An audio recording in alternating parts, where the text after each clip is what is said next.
Welcome to the Black Mass.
Tonight, a story about a tower, and an old favorite about a heart.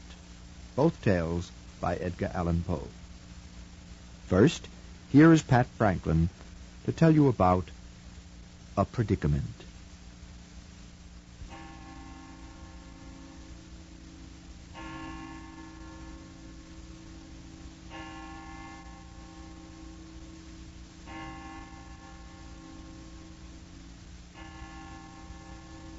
It was a quiet and still afternoon when I strolled forth in the goodly city of Edina.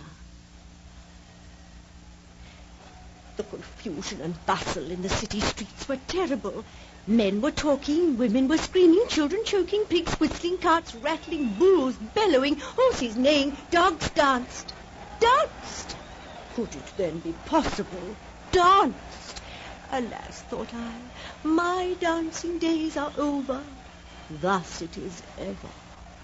What a host of gloomy recollections will ever and anon be awakened in the midst of genius and imaginative contemplation, especially of a genius doomed to the everlasting and eternal, and continue, and, as one may say, the continued and continuous, bitter, harassing, disturbing, and, if I may be allowed the expression, the very disturbing influence of the serene and godlike and heavenly and exalting and elevated and purifying effect of what may rightly be termed the most enviable, the most truly enviable, nay, the most benignly beautiful, the most deliciously ethereal, and, as it were, the most pretty thing in the world.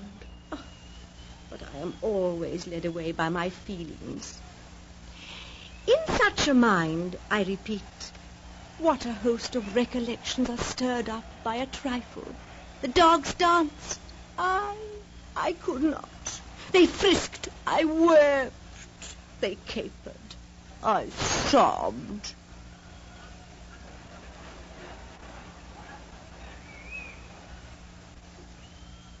In my solitary walk through the city, I had two humble but faithful companions. Diana, my poodle, sweetest of creatures, and Pompey, my Negro. Sweet Pompey, how shall I ever forget thee? I had taken Pompey's arm. He was 3 feet in height and about 70 or perhaps 80 years of age. He had bow legs and was corpulent. Nature had endowed him with no neck. I am Signora Psyche Zenobia. I formed the third of the party. On a sudden, there presented itself to view a church, a Gothic cathedral, vast, venerable, with a tall steeple which towered into the sky. What madness now possessed me? Why did I rush upon my fate? I was seized with an uncontrollable desire to ascend the giddy pinnacle. The door of the cathedral stood invitingly open. My destiny prevailed. I entered the ominous archway.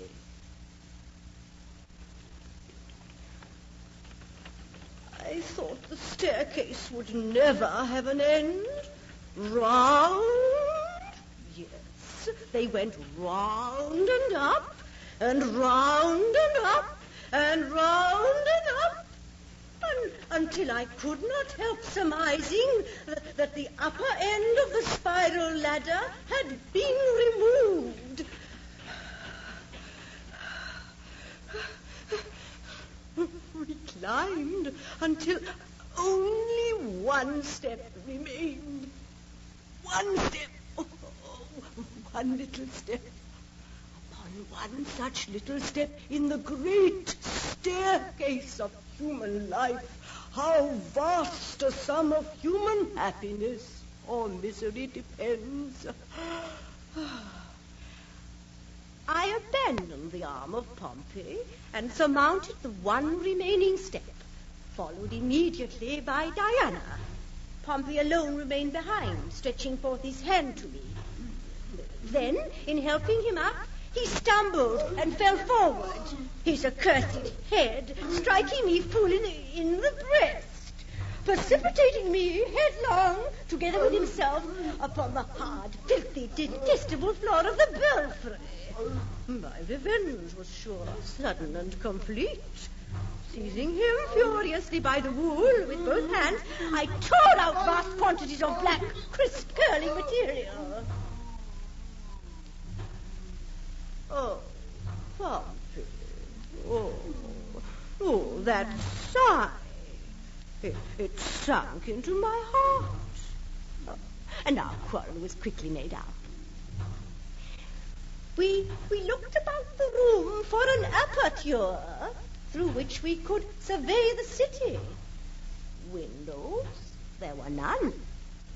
The sole light admitted into the gloomy chamber proceeded from a square opening about a foot in diameter and about 7 feet from the floor. I called Pompey to my side. Pompey? Pompey! I wish to look through that aperture. Here, stand here, just beneath it.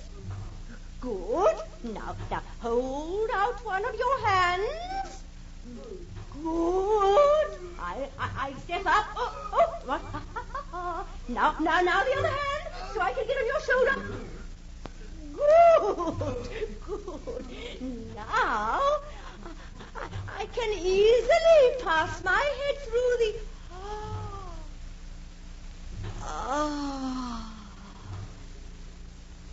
What a view. Edinburgh, the classic Edina. Oh, just look.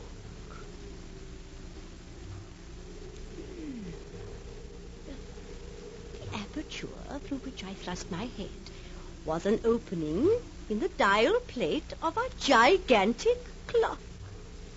The hands of the clock were immense. The longest could not have been less than 10 feet in length.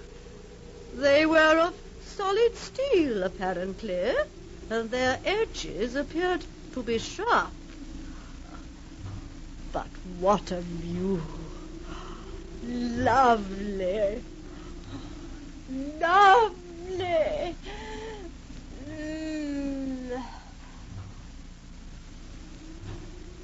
It might have been half an hour that I was absorbed in the heavenly scenery beneath me, when suddenly I was startled by something very cold, which pressed with a gentle pressure upon the back of my neck. I felt alarmed. What could it be? Not Pompey. He was beneath my feet. Not Diana. She was sitting, according to my explicit directions, in the farthest corner of the room. What could it be? Alas, I but too soon discovered the huge glittering scimitar-like minute hand of the clock had, in the course of its hourly revolution, descended upon my neck. I pulled back at once, but it was too late. I couldn't get my head back through the mouth of that terrible trap, which grew narrower and narrower.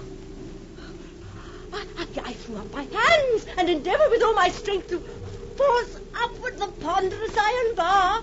I might as well have tried to lift the cathedral itself.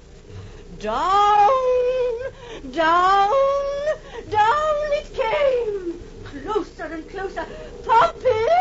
Pompey! Pompey! Help me! The ponderous scythe of time, for I now discovered the literal import of that classical phrase, continued down, down. It had already buried its sharp edge a full inch in my flesh. My sensations were growing indistinct and confused. The ticking of the machinery began to amuse me. Amused me. My sensations soon bordered on perfect happiness.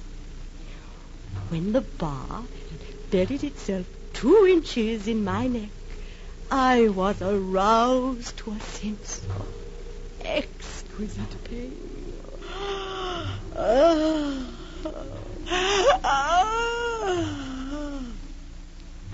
But a new horror presented itself. My eyes, from the cruel pressure of the machine, were absolutely starting from their sockets. One actually tumbled out of my head, and rolling down the steep side of the steeple, lodged in the rain gutter which ran along the eaves of the building. There it lay, just under my nose, and the airs it gave itself disgusting and inconvenient.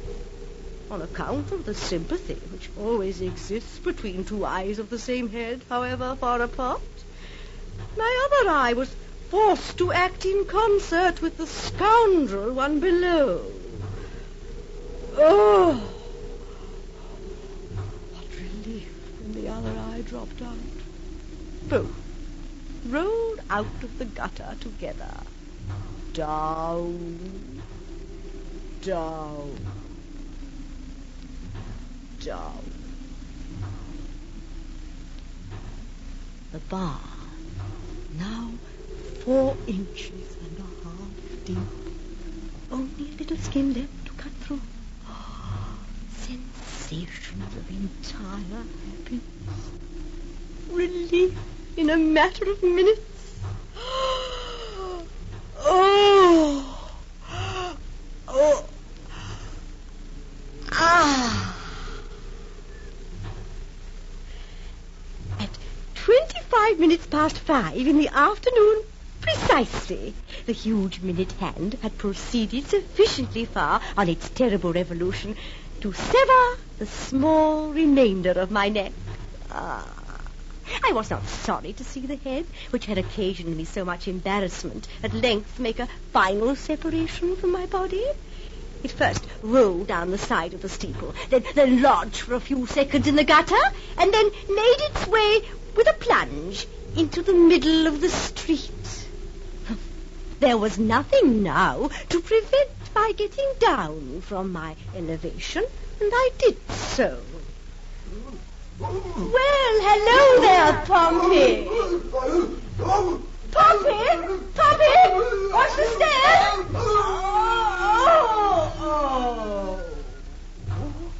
Oh, Pompey, dear Pompey.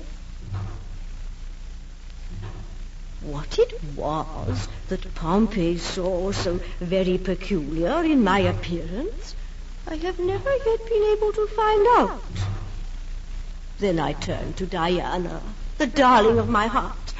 Alas, what a horrible vision affronted me. Was that a rat sulking in his hole? Are these the picked bones of the little angel, cruelly devoured by the monster? God, sweet creature.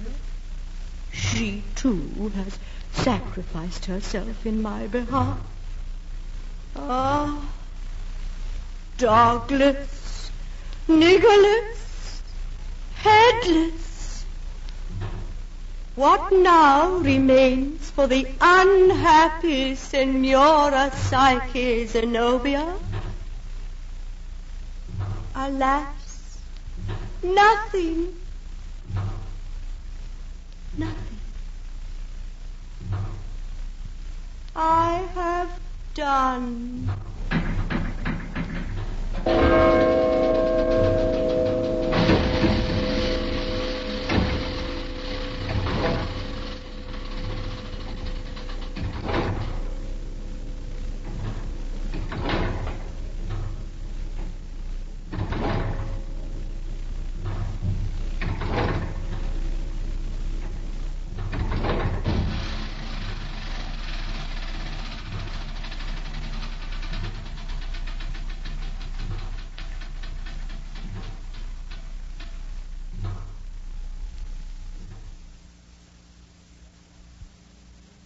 That was Pat Franklin in A Predicament by Edgar Allan Poe. And now, a story that most of our listeners know by heart.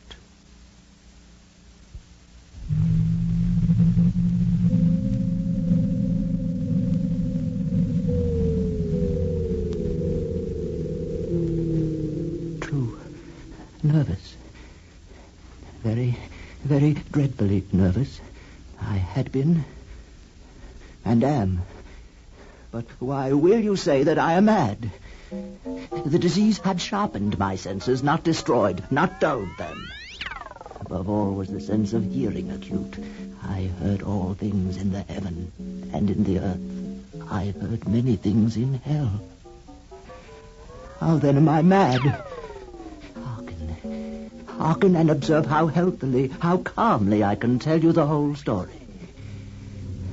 It is impossible to say how first the idea entered my brain, but once conceived it haunted me day and night. Object there was none, passion there was none. I loved the old man. He had never wronged me, he had never given me insult. For his gold I had no desire. I think it was his eye. Yes, it was this. One of his eyes resembled that of a vulture. A pale blue eye with a film over it. Whenever it fell upon me, my blood ran cold. And so by degrees, very gradually, I made up my mind to take the life of the old man, and thus rid myself of the eye forever.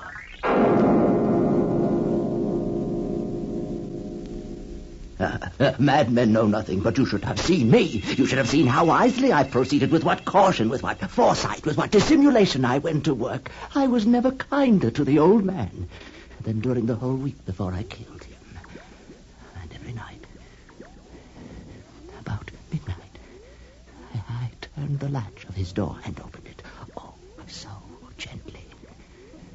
And then when I had made an opening sufficient for my head, I put in a dark lantern, all closed so that no light shone out. And then I thrust in my head. Oh, you would have laughed to see how cunningly I thrust it in. I moved it slowly, very, very slowly, so that I might not disturb the old man's sleep. It took me an hour to place my whole head within the opening, so far that I could see him as he lay upon his bed. Would a madman have been so wise as this? And then, when my head was well in the room, I undid the lantern cautiously. Oh, so cautiously, for the hinges creaked. I undid it just so much that a single thin ray fell upon the vulture eye. And this I did for 7 long nights. Every night, just at midnight. But I found the eye always closed, and so it was impossible to do the work. For it was not the old man who vexed me, but his evil eye. And every morning when the day broke, I went boldly into the chamber and spoke courageously to him, calling him by name in a hearty tone, and inquiring how he had passed the night. So you see, he would have had to be a very profound old man indeed to suspect that every night, just at 12, I looked in upon him while he slept. Upon the 8th night, I was more than usually cautious in opening the door. A watch's minute hand moves more quickly than did mine. Never before that night had I felt the extent of my own powers. I could scarcely contain my feelings of triumph to think that there I was, opening the door, little by little, and he not even to dream of my secret deeds or thoughts. I fairly chuckled at the idea. And perhaps he heard me, for he moved on the bed suddenly as if startled. Now you may think that I drew back, but no. His room was as black as pitch with the thick darkness. For the shutters were close-fastened for fear of robbers. And so I knew that he could not see the opening of the door. And I kept pushing it on, steadily. I had my head in and was about to open the lantern when my thumb slipped upon the tin fastening and the old man sprang up in the bed, crying out, "Who's there?"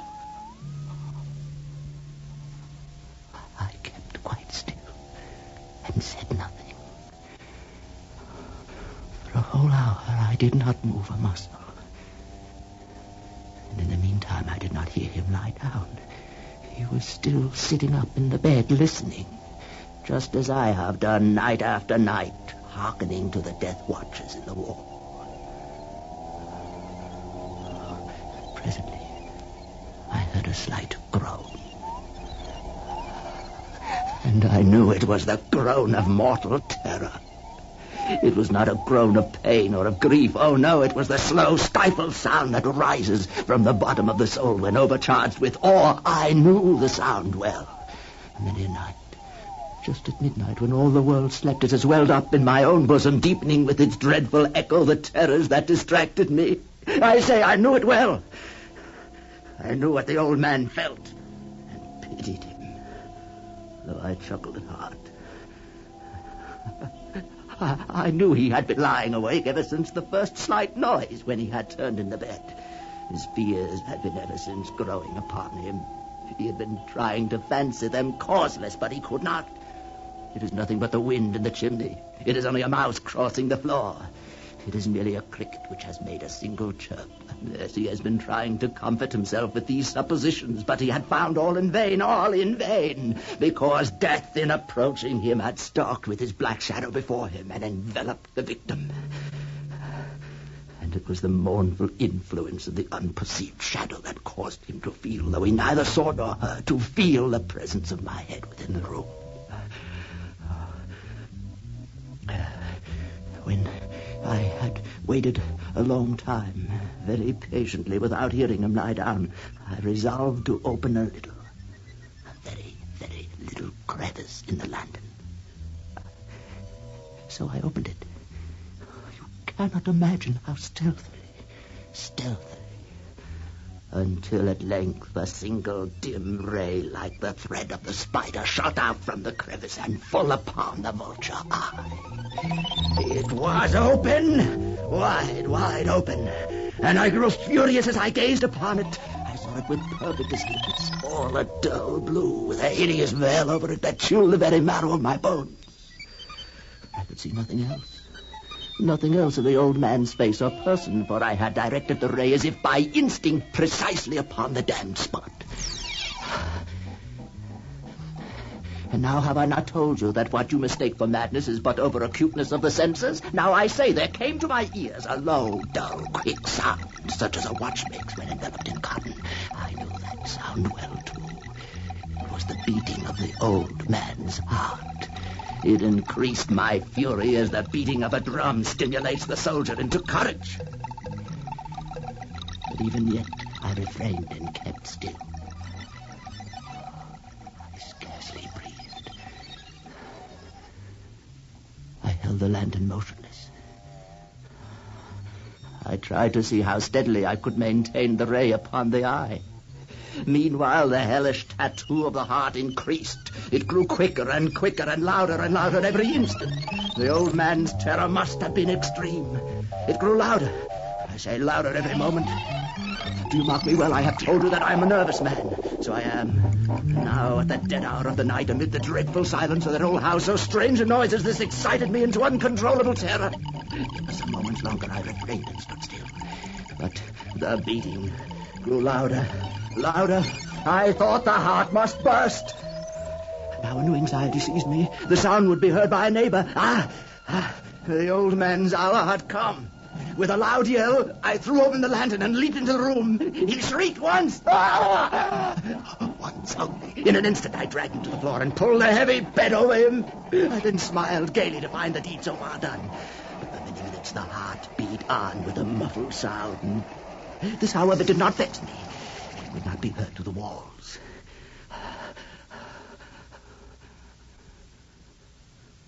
At length, it ceased. The old man was dead. I removed the bed and examined the corpse. Yes, he was stone dead. I placed my hand upon the heart and held it there many minutes. There was no pulsation. He was stone dead. His eye would trouble me no more. If still you think me mad, you will think so no longer when I describe the wise precautions I took for the concealment of the body. First of all, I dismembered the corpse. I cut off the head and the arms and the legs. I then took up 3 planks from the flooring of the chamber and deposited all between the scantlings. I then replaced the boards so cleverly, so cunningly that no human eye, not even his, could have detected anything wrong. There was nothing to wash out, no stain of any kind, no blood spot whatever. I had been too wary for that. A tub had caught all. When I had made an end of these labors, it was 4 o'clock. Still dark as midnight. As the bell sounded the hour, there came a knocking at the street door. I went down to open it with a light heart, for what had I now to fear? There entered 3 men, who introduced themselves with perfect suavity as officers of the police. A shriek had been heard by a neighbor during the night. Suspicion of foul play had been aroused. Information had been lodged at the police office, and they, the officers, had been deputed to search the premises. I smiled, for what had I to fear? I bade the gentleman welcome. The shriek, I said, was my own in a dream. The old man, I mentioned, was absent in the country. I took my visitors all over the house. I bade them search. Search well, search well. I led them at length to his chamber. I showed them his treasure secure, undisturbed. In the enthusiasm of my confidence, I brought chairs into the room and desired them here to rest from their fatigues, while I myself, in the wild audacity of my perfect triumph, placed my own seat upon the very spot beneath which reposed the corpse of the victim. The officers were satisfied. My manner had convinced them. I was singularly at ease. They sat, and while I answered cheerily, they chatted familiar things. But ere long, I felt myself getting pale and wished them gone. My head ached, and I fancied a ringing in my ears. But still they sat, and still chatted. The ringing became more distinct.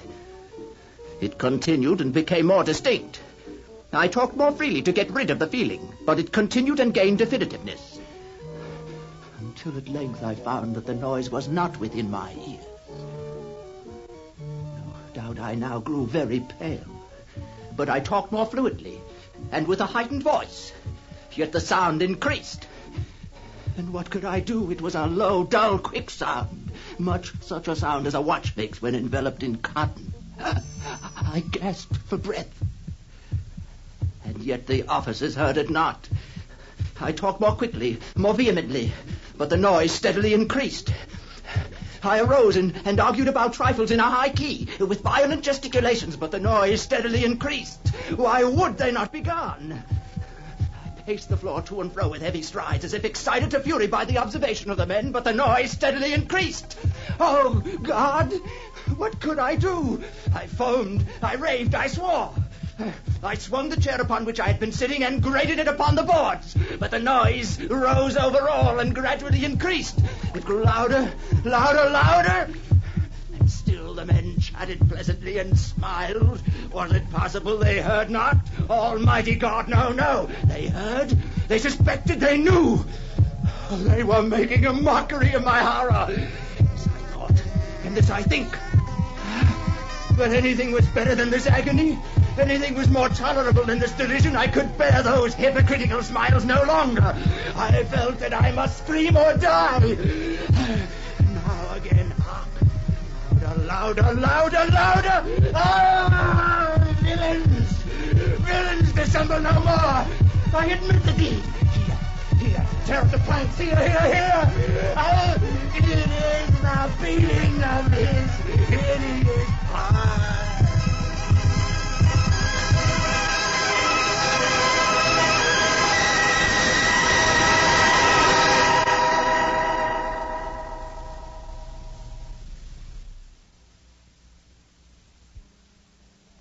That was A Telltale Heart by Edgar Allan Poe. Technical production was by Fred Seiden, and the story was performed by your host of the Black Mass, Eric Bauersfeld. The technical production for our first story this evening, A Predicament, was by John Whiting. And now, good night.